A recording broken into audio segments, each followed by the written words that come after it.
Bonjour à toutes et à tous, bienvenue dans cette vidéo qui va reprendre la semaine verte organisée par le comité vert de l'INRS, donc du 2 mai au 6 mai 2022.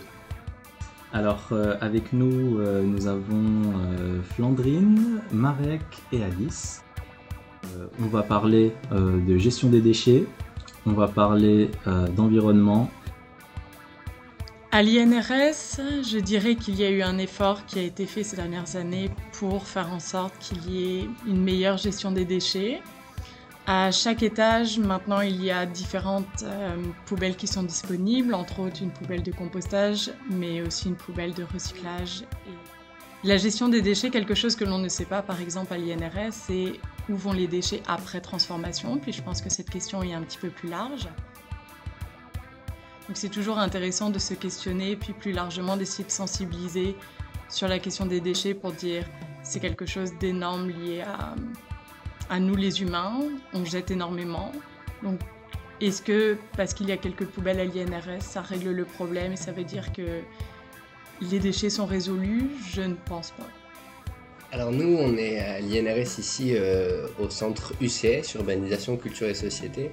Et je pense que c'est important aussi de comprendre que l'INRS, il y a plusieurs centres, que nous, notre réalité dans un centre qui est beaucoup plus orienté vers la recherche en sciences sociales, en urbanisme, etc.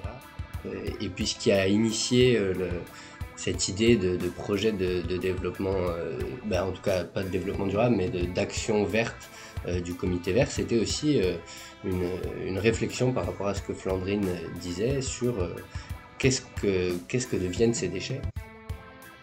Ils récupéraient des objets comme des crayons, des piles et tout ça. Il y a comme une affiche à chaque étage qui mentionne ça. C'est ça, je pense que cette semaine verte-là, c'était intéressant sur la réflexion individuelle qu'on n'a vraiment pas tout le temps quand on utilise quelque chose ou quand on se débarrasse de quelque chose.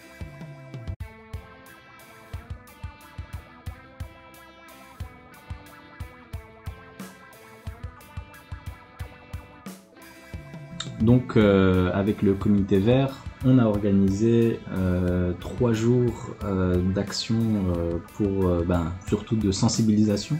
La première a commencé avec la visite du site d'enfouissement donc au parc Frédéric Bach.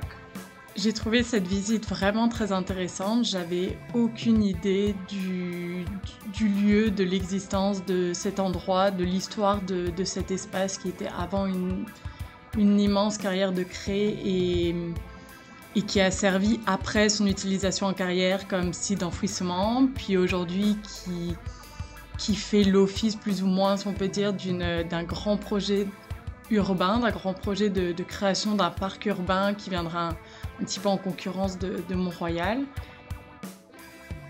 Puis ça faisait déjà plusieurs décennies qu'il y avait des déchets qui étaient enfouis là, donc on parle de tonnes et de tonnes de déchets qui sont juste sous nos pieds, puis qui vont rester là.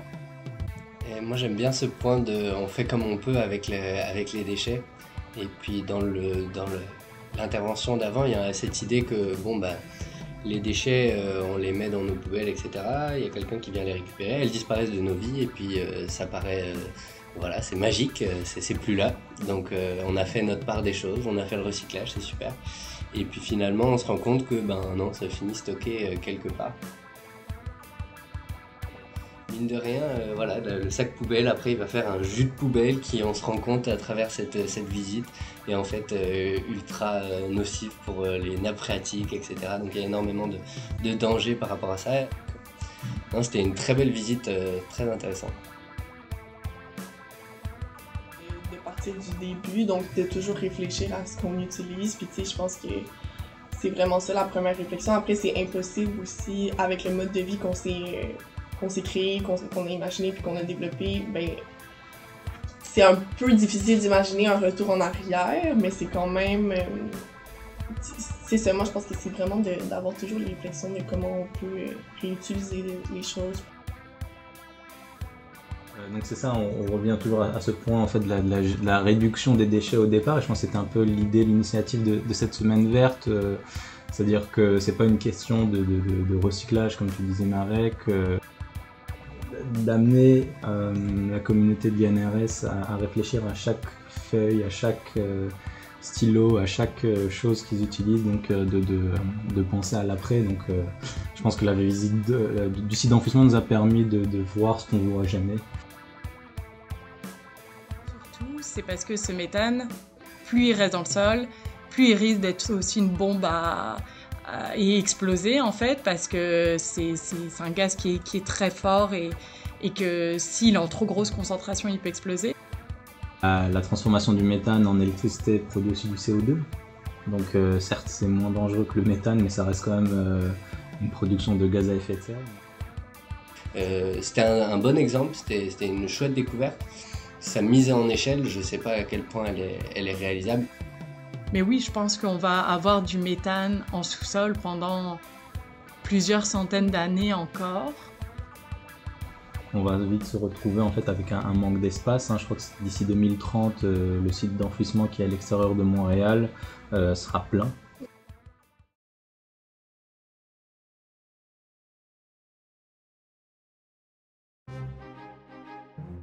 Alors le mercredi 4 mai, on a reçu donc la fresque du climat,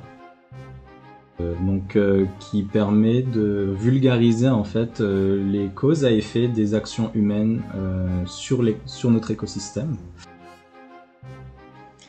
J'ai beaucoup apprécié ça, puis apparemment ça a été créé au début par un professeur qui voulait vulgariser les rapports du GIEC, puis c'est sûr que le GIEC ce sont des rapports qui sont gros, il y en a souvent des nouveaux, puis le jeu apparemment s'adapte avec chaque nouvelle sortie du rapport du GIEC, donc ça j'ai vraiment aimé parce que ça voulait dire qu'on parle de conséquences actuelles et non des conséquences d'il y a 4 ans. On voit que la température monte, que les chiffres liés aux inondations à tout événement extrême augmentent. Pour les personnes qui n'ont pas pu être avec nous, en fait, donc c'est qu'on a une grande affiche et puis il y a des cartes que l'animateur nous distribue. Et puis donc chaque carte a un titre avec une explication. Ça peut être activité humaine, ensuite pétrole, émissions de CO2, etc. Et nous, on devait essayer de placer. En plaçant les cartes, on se rend compte qu'on fait plein d'erreurs en fait. Que même si on est conscient de ces enjeux, etc. Et puis je pense que autour de la table, il y avait vraiment une pluralité aussi de personnes avec différentes connaissances sur les sujets de bouleversement climatique. Et donc ouais, il y a plein de moments d'erreurs, d'essais, où on est là, on place les cartes, on sait pas trop où est-ce qu'on va, et puis finalement, tout prend du sens à travers les discussions, à travers aussi les informations qui sont sur les cartes. Et donc l'atelier se veut très collaboratif, et ça je trouve ça vraiment intéressant.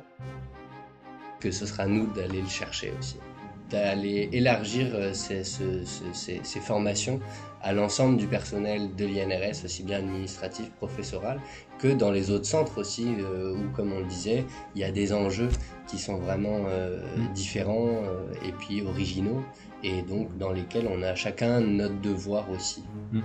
Ce regard extérieur de dire ok, il va se passer ça, puis c'est pas quelque chose de nouveau, ça va être tout de suite de crises qui vont se passer, de le comprendre, de le digérer, de l'intégrer. Je suis toujours, autant j'adore les ateliers collaboratifs parce que ça crée du lien social, et pour moi c'est ça qui est le plus important, c'est de pouvoir en parler, de créer des débats, de permettre d'ouvrir des idées. Mais je suis toujours un petit peu sceptique de l'effet de la sensibilisation sur les personnes. Et puis, et aussi du fait que ça ramène souvent des profils déjà sensibilisés d'une certaine manière. Donc l'effet de ça, je ne sais pas. Et dans la capacité d'agir qui est entre les mains de certaines personnes qui n'ont pas forcément les intérêts que les choses changent. Et puis qu'en même temps, la dynamique qui est actuelle paraît, comme on disait tout à l'heure, assez difficile à changer. Donc en discuter, finalement, je trouve ça assez chouette par rapport à ce sentiment d'éco-anxiété où ça permet de se dire, bon bah, on n'est pas seul, on est quand même conscient que ça va nous arriver dessus, on ne sait pas vraiment comment on peut changer les choses, mais on sera ensemble. Moi, je ressens pas cette éco-anxiété, même si je suis consciente. Il y a tellement de profils différents, puis ça dépend vraiment aussi des personnalités de chacun, des bagages de chacun. Après, moi, je pense que la discussion collective, c'est vraiment un aspect qui va venir apporter des nuances, puis permettre aussi d'ajouter des côtés plus positifs à toute cette marée vraiment négative qu'on a l'impression d'être submergé par, là. Puis c'est vraiment ça, parce que chaque jour, t'entends des nouvelles qui sont toutes aussi déprimantes, mais après ça, tu sais, de prendre le temps de faire une activité sans nécessairement s'attendre à ce qu'il y ait un impact direct, je pense que c'est par là que ça part encore une fois, puis de pouvoir en parler, puis d'exprimer nos craintes, nos angoisses, et nos... Mais après ça, telle expérience, ce qu'ils font, c'est super intéressant, puis ça peut apporter d'autres points de vue, donc... Avec justement toutes ces nuances d'émotions, etc. C'est pas juste tout noir, tout blanc, c'est pas positif, tout négatif, mais comment est-ce que, en fait, à plusieurs, on a eu énormément de ressentis différents. Et puis, moi, je sais plus exactement ce que j'avais dit, mais de me dire, bon, bah, je commence en étant enragé, et puis finalement, en écoutant l'autre qui dit, ah, mais moi, je suis quand même optimiste pour telle raison, et puis là, ah ouais, bah, c'est vrai qu'en entendant ça, bon, bah, ça me rend aussi optimiste. Ah oui, c'est vrai qu'il y a ces sentiments aussi, et ça permet, voilà, de se positionner, de se dire, ah, en fait, il y a tout un ensemble de sentiments derrière ça, donc en tout cas l'atelier se terminait là-dessus et je trouvais ça vraiment très très riche.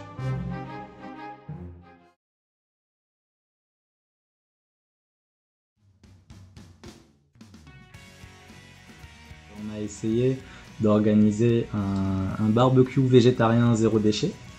Alors nous sommes allés dans une épicerie en vrac pour acheter du tofu, du pâté végétarien, de la mayonnaise vegan, du pain de boulangerie. Voilà, on a essayé vraiment de faire un très gros effort. L'idée derrière ça, c'était de montrer à la communauté de l'INRS et de l'UCS plus particulièrement que l'été revient, on va faire de plus en plus de barbecue, mais qu'un barbecue végétarien c'est possible. Et puis en plus zéro déchet pour celles et ceux qui le peuvent évidemment, c'est aussi possible. Donc maintenant, c'est sûr qu'il y a certaines limites. Flandrine, t'aimerais peut-être ajouter, mais tu sais, quand on est allé faire les courses, là, c'est sûr que déjà le prix, c'est pas forcément accessible pour tout le monde. Pour le prix, j'étais particulièrement étonnée. Là, on est allé dans l'épicerie vrac, que finalement, c'était pas aussi cher. Mais en règle générale, c'est quand même toujours plus cher dans ce type d'établissement parce qu'ils essayent aussi de faire du circuit court et ça, c'est vraiment l'illogique de notre monde actuel, c'est que ce qui est le plus proche revient être le plus cher et ce qui demande le plus de transport et de main-d'œuvre à l'international est aujourd'hui beaucoup moins cher. Parce que ça n'a pas été parfait, puis on s'est trouvé avec certains déchets, mais après ça, on a découvert d'autres nourritures super le fun, puis ça a été, je trouve que c'était vraiment ce côté-là que j'ai aimé, puis je trouve que c'est quelque chose que les gens devraient aussi garder en tête s'ils souhaitent. Ça montre bien, je trouve, cette transition où on n'est pas trop sûr, où est-ce que ça va fonctionner, est-ce que ça va pas fonctionner, et le fait de justement de parler de ça, de ces échecs aussi, ou de ces semi-échecs, c'est important dans un monde où on a tout le temps l'habitude d'entendre les success stories de milliardaires ou d'autres, etc. Donc d'aller ramener à cette réalité de bah non, les choses sont pas faciles et ça demande une implication. Aider les étudiants à prendre le transport en commun à travers l'achat de titres de transport, etc. Ça, je pense que ce serait une mission que l'INRS pourrait se donner aussi, d'autant qu'il y a des étudiants qui habitent en ville, d'autres ailleurs, on l'a vu, il y a différents centres aussi, donc il y a des centres qui sont excentrés, etc. Donc qu'il y ait un effort là-dessus pour favoriser le transport en commun, je pense que ce serait une avenue possible aussi pour le futur. Pour faire des activités, je trouve ça le fun qu'il y ait une thématique qui vienne rassembler plusieurs activités puis qui permettent aussi d'apprendre puis d'échanger. Donc ça, moi j'ai trouvé que c'est quelque chose qu'il faut vraiment garder puis que ça veut pas, je pense que ça aide aussi à rassembler la population étudiante. Donc je trouve que c'est vraiment à refaire.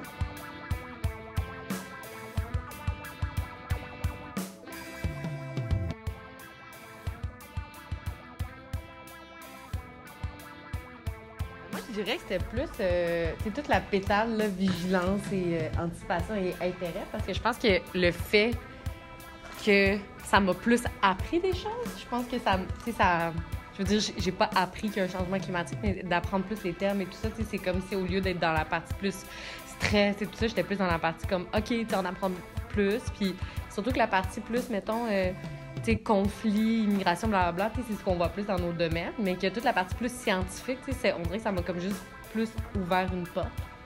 Peut-être à la réflexion? Pour moi, je trouve pas vraiment là les mots, mais Marek vient de le dire. Moi, c'est l'impuissance, parce que dans le fond, au-delà que l'exercice, j'ai bien aimé, puis c'était vraiment le fun de le faire ensemble. Et on voit vraiment comment on n'est pas encore capable d'échanger ce cycle destructif. Peut-être, justement, en faisant ce genre d'exercice, on va trouver des solutions, mais on sait très bien qu'aucune de ces solutions-là va être définitive. Donc, c'est de là que je ressens un peu l'impuissance à cause de l'action humaine, dans le fond. Plus de la colère et de la rage, je pense, par rapport à l'inaction du système capitaliste et du système de croissance, qui est au final la cause première, je pense. Si je devais retenir deux, je pense que ce serait d'abord la gratitude, parce que c'est super cool de votre part de vous être prêté au jeu, puis d'avoir organisé cet atelier, puis d'avoir joué le jeu à fond. Et puis aussi de l'espoir, parce que comme on disait tantôt, il y a quand même de plus en plus de monde qui se soucie de ces enjeux-là. Il y a de plus en plus de gens qui viennent nous voir, qui nous contactent, qui souhaitent comprendre. Pas tout le monde qui a encore très bien compris le problème, mais on sent que ça prend de plus en plus et qu'il y a quand même un engouement pour ces questions et que les gens ont envie d'agir, de se regrouper autour de ces questions et de mettre en place des solutions.